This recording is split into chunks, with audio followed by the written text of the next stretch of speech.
Welcome to the Rock is George podcast. I'm your host, George Dionne, and this is episode 52. Thanks for tuning in. And for this special YouTube episode of the Rock is George podcast, it's going to be a video interview.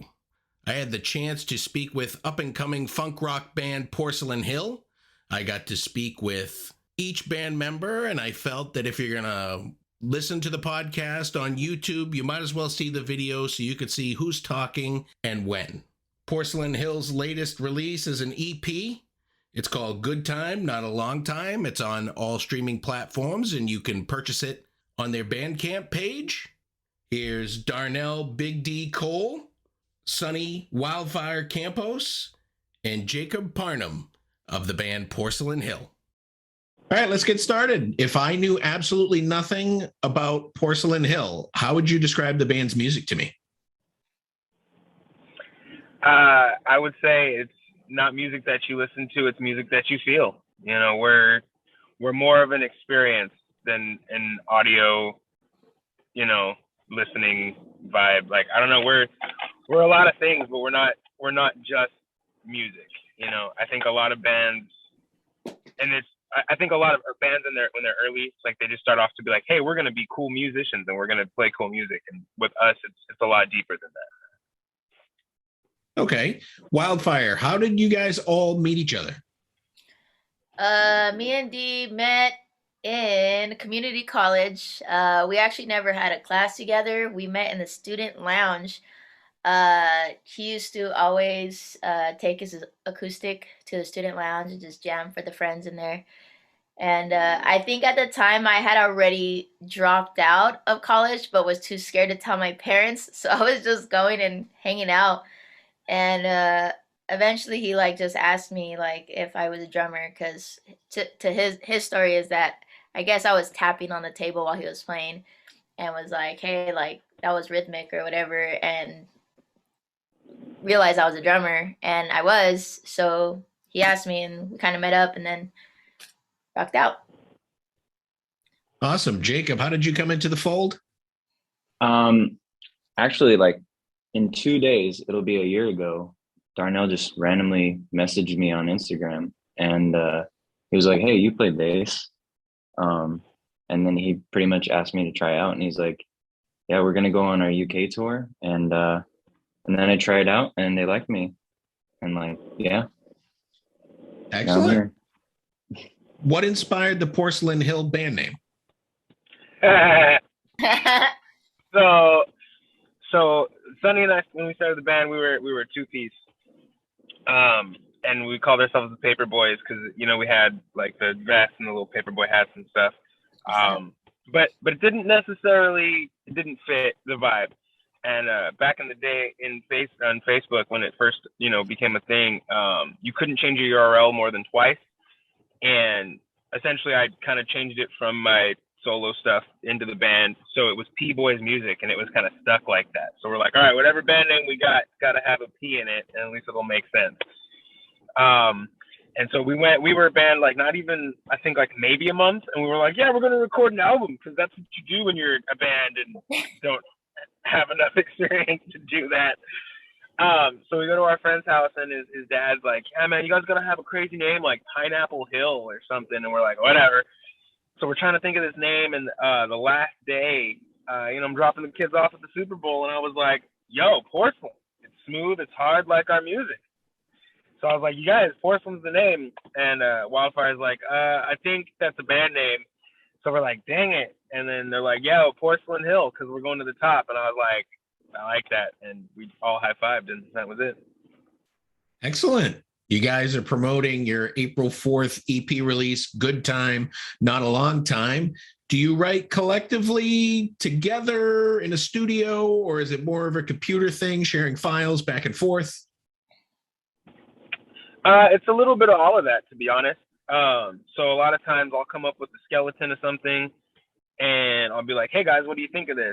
And then, I'll shoot it over with Jacob, and he'll be like, guys, check this out. And he'd be like, this bass riff with that, or the song Find a Way, it was the reverse. And he was like, hey guys, what do you think of this riff? And then I wrote around that. And then the two of us will bring it to Sonny and be like, yo, Wildfire, what you think? and then it's like, no, that's trash. Like, yeah, that's awesome, and then it becomes a song. Are you guys all responsible for writing lyrics, or is Darnell the main lyric writer? Darnell is definitely the main lyric writer. Yep, 100%. Okay. What did you want to get across on this particular EP between Find a Way, Mercy, Stretch Too Thin, and Make Love? There's a lot of things with that. I mean, I think collectively, and I mean, I'll let them speak for themselves. I know musically, I think we had a lot to say. You know, I know for my contributions to this work, I wanted to show that we're more refined as a band. You know, a lot of each song has its own thing, which is part of the reason, not just because we only had 4 songs. The reason that an EP, not an album. But I think they each have their own life and their own breath, you know. And I think we want to get across from my contributions that like we're not done rocking yet, you know. We're barely getting into our prime, you know. What do you think about it, Jacob, as far as the music's concerned? What is it that you're trying to convey there, you think? Well, I think like even though we have 4 songs, we have like a pretty good like diversity of different sounds between just the 4 songs. And then, you know, like what we're continuing to work on, like it's going to be even more like just show like what different types of things we can do. And like this EP is like extra special for me because it's the first stuff that I'm recorded on. So yeah, like all that. Sonny, would you say that this EP is a good representation of what to expect live from Porcelain Hill? Yeah. I do like how, you know, we with just 4 songs we were able to showcase that like we have this song that's like Make Love, that's like, you know, it could get you in the mood and stuff. And then we have our stuff like, you know, Find a Way that's like really rocking and stuff.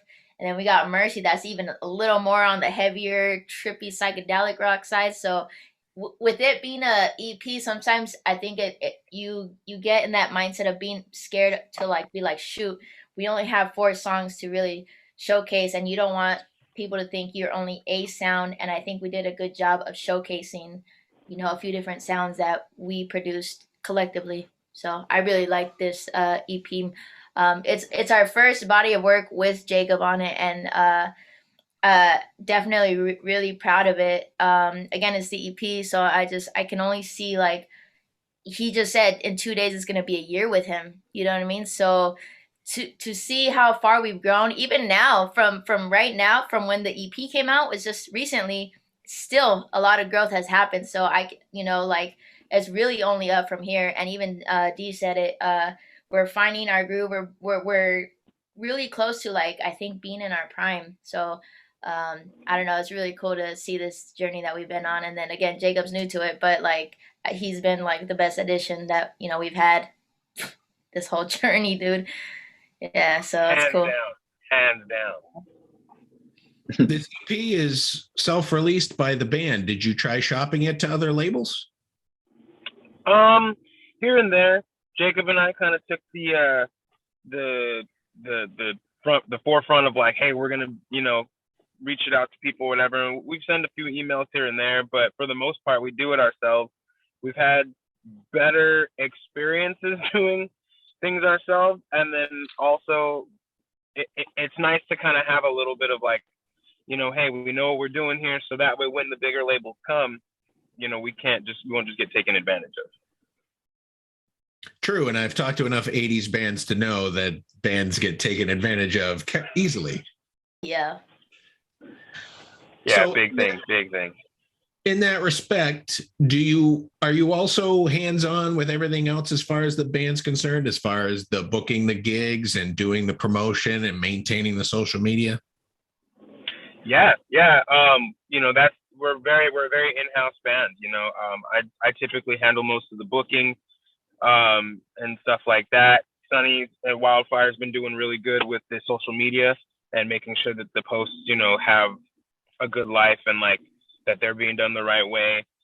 And then a lot of our music distribution side and like playlists and stuff, you know, Jacob's been killer with that. That's been one of the nice things about having him join the band, is being able to like spread stuff out a little bit more with someone who's really about it and like very invested as much as we are. So it's been cool. But yeah, everything we do in house. Even these tours we book in house. Not because we don't want to work with someone. We're very much open. If anyone's listening and you're a booking agency, hey, hit us up. The hard part is finding people who are as dedicated as we are. That's just been historically the issue. Have you discussed putting out a full studio release? I know you've had 2 or 3 full albums, but mostly you lean on the EP side. Yeah, I think, collectively we want to have an album. I mean, even this EP is we aim for it to be a part of a greater work. We just want to do it right.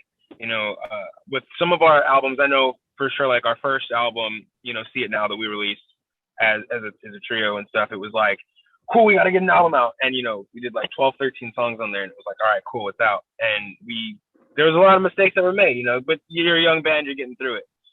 And in Vintage, we learned from those mistakes, but we made some other ones. And then so we had our self-titled, which came out. And that one was a real, like, our first work where it was like, this is from here is like where things start from, right? Because this is where it feels good. It sounds good. The instrumentation is solid, but also so is the feel and the vibe. And so then now with this EP, everything's getting even more better and refined. But all that to say, yes, we do plan on having a full album at some point, probably next year if we can play our cards right. But we don't have a date set just yet.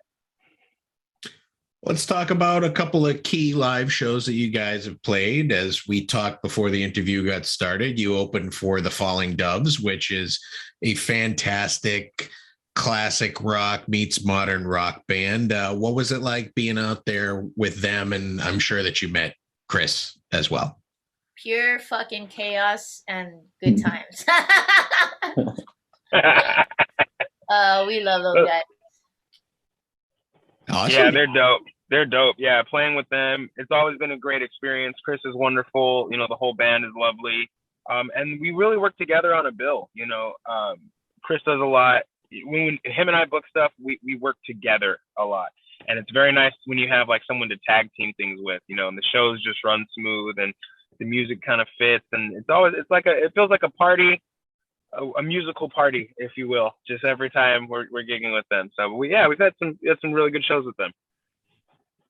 Excellent. I read that you toured while you opened for Iron Butterfly. Is that the Iron Butterfly from the 60s and 70s? Yes, that was in New York, back in Wildfire. When was that? Was that 2018? I believe it was 2018, maybe 2017. But what was really cool is, again, kudos to Darnell, because he does all this whole time since we've started this band, doing the booking, doing the business side that I could never, ever handle. And we were walking around in New York. We had a few gigs, but we didn't have that many. And I remember we were outside of BB King's in Manhattan. He was like, let me just walk in and, see if I could get some information. And I was like, dude, this is BB King's. I was like, yeah, let's try, I guess, And I'm always open to trying, but I really didn't think anything of it. And sure enough, he goes in there, talks to the right people, and gets us an opening gig for Iron Butterfly. Again, some of them were original members, obviously not all of them are there, but we opened for Iron Butterfly, and that was freaking, how cool was that, just from walking in and asking, you know what I mean? We got to open for them at BB King's nonetheless in Manhattan, so that was really cool. Jacob, was the recent UK tour probably the biggest trek you went out with these guys? So last year we did another UK tour, and that one was definitely longer because that one was like 2 months, but this one was like so much more jam-packed, and we packed the shows like way tighter, and it was almost every single night in a different like city we were playing a show. So it was, there were 2 different experiences, but this one like definitely was like really tiring but really fun, and just like, it just never stopped. It was another place every night. And yeah, like it was yeah, definitely the most I've done. Yeah. So I noticed that the bands that you open up for are pretty diverse. You got Falling Doves, you got Iron Butterfly, and I saw you open for Walter Trout. I mean, that in it of itself seems like a huge accomplishment for an indie band from California. Yeah, no, that was insane. You know, and like, so that all came together. That was our very first UK tour back in 2018. Where, you know, Wildfire and I are good friends with the bass player and at the time the keyboardist and bass player at the time, the Avila. Shout out to Sammy and Danny. So, you know, we were like, hey, yeah, we're in UK. You're in UK. We should try to meet up. He's like, hey, come to Barry St. Edmunds at the Apex. You know, we're playing, like, we'll get you up with Walter. And I was like, okay. And I was like, that's not gonna happen. But I still brought my guitar. You know, you're not gonna not. And I roll in and we're talking and we're hanging out, and then next thing I know, we're in a green room and Walter Trout walks in and they're like, hey, I was like, hey, what's up? And we're chopping it up. He's lovely, and, you know, just really dropping gems and knowledge and just awesome, just vibes, you know. And we're hanging out with their front of house or not their monitor tech and all that stuff. And he's a musician in his own right. He's got that cool 80s scream like Judas Priest, just yeah, great. And we're rocking out, and then next thing I know, he's like, okay, yeah, let me see your guitar. I'm going to get it set up. You're on, like, soon. And I'm like, oh, okay. And, like, mind you, I've been told this is going to happen at least a couple times now. I still don't believe it's happening. And then Walter's like, yeah, we're going to call a Big D from Porcelain Hill. Come on out. And I'm out there, and it's 900 people at Barry St. Edmunds. And he's like, all right, it's blues in the key E for Jimmy T. Let's play it. And he's like, da, da, da, da. And for me, everything kind of goes black at that point. And then the next thing I know, I'm walking off stage and I'm like, I think I just rocked out with Walter Trout. And, you know, I watched the video back, and it's hilarious because I'll let Wildfire tell that part, but you just hear on the video, you just hear, yes, yes, just all loud. And it was pretty intense. Yeah, there's definitely there's two videos. One that our friend took, and one that was, I think I was on Facebook Live. And honestly, I was just losing my shit because it's Walter Trout, you know what I mean? And it's like my guitar player. Mind you, we had just landed in the UK for our first UK tour. This was our first show experience before we even played our first show in the UK. And we're there at this huge venue. My guitar player is up there with Walter Trout, and they're going for it, and they're trading, and like, and then to top it off, this guy points at Walter Trout, is like, I think you said, like, this is for you or something, and does the behind the back guitar trick, you know, the Stevie Ray Vaughan shit, and like wailing, dude. And I was just, dude, I was losing my shit. I felt so bad because everyone that was right there front row, I probably like killed their eardrums, dude. But I was super stoked, like, dude, because I, you know, for my band members, dude, like, I can be like a critic, but I'm also your biggest cheerleader, you know what I mean? And that was definitely a proud moment for me, like, just even being in the band with this guy. And, you know, hearing him when I first heard him playing guitar back when we first met, not the best, you know, same for me, you know, we were not the best. We were not the best, let me tell you.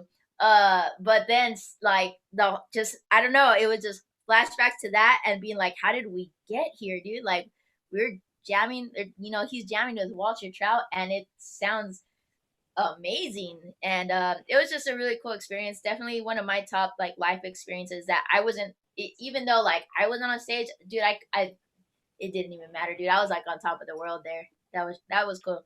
So yeah. And even now too, like, you know, from there, like, we're now also, like, one of our biggest shows this last tour, you know, was in Sheffield at the O2. You know, Bernie Marsden's like headlining there. You know, the choir boys are there, and it's like we came from just jamming into this room at Wildfires, you know, writing these songs. So like now all three of us, and again, we're barely coming up on a year. And this guy, I'm so happy that Jacob's been in the band. Like, we've been like crushing things, and just like the sound and like the things that we've been doing, you know, like the O2. It took me back almost to that Walter Trout moment, just because it was a big stage, it was just full of people, and, you know, I'm just there with my bros, just like rocking out, having a good time, you know. So yeah, it's been fun. Good time. What are your upcoming tour plans heading into the summer? So if we've got a U.S. tour plan, we've got most of it booked. I think I just booked another one over. I'm in San Luis Obispo if we can get this venue locked in. But we're gonna do like a little small U.S. run, not all 50 states, but a good chunk. We have Canada, which was actually Jacob's idea. You know, he came up and he was like, "Yeah, man," he was like, "We should hit Canada. Like, it's a new country for all of us." And they dig rock and roll, and we looked into it, and sure enough, they did. So, "Marry Me Official," I believe, is the band handle. For they're helping us out, so we're gonna do some shows with them in Canada, and then in September we're back in UK for like about a month, give or take. So yeah, it's gonna be intense. Awesome. Do all three of you devote your time strictly to Porcelain Hill, or do you have other projects on the side when the band has downtime? I know for me, Porcelain Hill is for sure the main.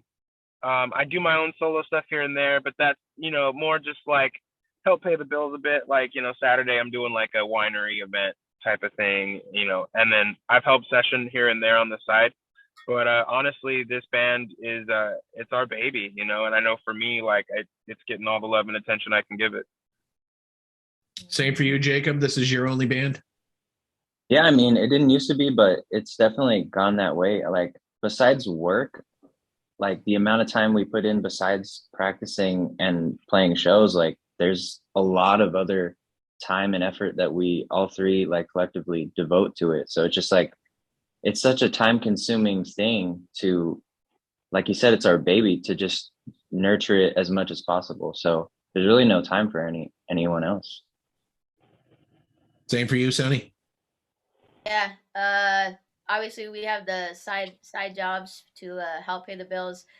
But other than that, really just the Porcelain Hill bus, man. I'm just riding it, man. It's been a good time, and we want to make it go farther. So, maintain it. Well, let's talk a little bit about side jobs or day jobs or full-time jobs. I mean, obviously this isn't the 70s and 80s where you can make a career out of music right away. Obviously it takes lots of work. So, what do you do when you're not playing music? What's your boring, mundane day job? We'll start with Wildfire.